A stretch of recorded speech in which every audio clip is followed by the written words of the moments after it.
আসসালামু আলাইকুম ওয়া রাহমাতুল্লাহি ওয়া বারাকাতুহু।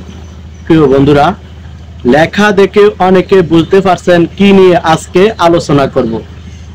আমার মূল আলোচনাটি হচ্ছে আজকে 12 তারিখ হঠাৎ করে ইউটিউব ওয়াই স্টোরিতে একটা প্রবলেম দেখা দিচ্ছে। এই প্রবলেমটা নিয়ে অনেকে অনেক ধরনের চিন্তায় পড়ে গেছেন। আসলে এমন একটা চিন্তা আমার ভিতরেও আছে, কারণ আমিও একজন নতুন ইউটিউবার। আমি সকালে হঠাৎ করে আমার ওয়াইটি স্টোরিতে ঢুকছি।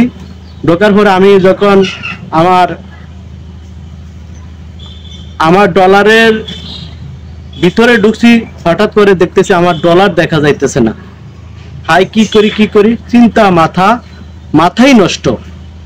আমি আমার ওস্তাদের কাছে কল দিতেছি, বিভিন্ন যারা পুরান ইউটিউবার তাদের কাছেও আমি ফোন দিতেছি, হাই কি করা যায়, নাকি ইউটিউব বাদ হয়ে গেছে। এমন চিন্তা ভাবনা করতে করতে হঠাৎ আমার এক ওস্তাদ বললো যে এটা প্রবলেম, ইউটিউব থেকে এটা প্রবলেম হচ্ছে। তো দর্শক, আমারও এমন কিন্তু একটা প্রবলেম দেখা দিচ্ছে। প্রবলেমটা হচ্ছে এইরকম প্রবলেম যে আমার ওয়াইটি স্টোরিতে যখন আমি ঢুকছি তখন আমার এইরকম দেখাইছে, কিন্তু আমার যে মোট ডলার কত ডলার হচ্ছে ওই ডলারটা দেখা যায় না। 28 দিনে মোট কত ডলার জমা হয় ওই অ্যাকাউন্টই দেখা যায় না।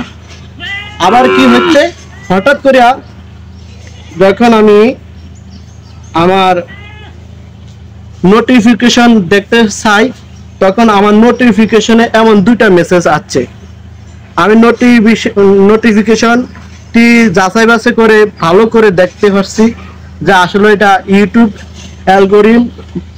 ইউটিউব থেকে এই সমস্যার সমাধানটি দেখা দিচ্ছে। তো আশা করি অনেকেই এমন চিন্তায় পড়তেছে। আজকে 12 তারিখ ফেব্রুয়ারি মাস 2025 সাল। অনেকে অনেক ধরনের চিন্তা করতেছেন, না এই চিন্তাটা করবেন না। আশা করি 24 ঘন্টার ভিতরে এই সমস্যা সমাধানটি সাকসেসফুল হবে। তো দর্শক, আমার ভিডিওটি যদি আপনাদের কাছে ভালো লাগে আমার চ্যানেলটি সাবস্ক্রাইব করে এইরকম নতুন নতুন ভিডিও বা বিভিন্ন রকম ভিডিও দেখার জন্য আমার চ্যানেলটি একবার সাবস্ক্রাইব করে অন করে রাখবেন। ধন্যবাদ সবাইকে।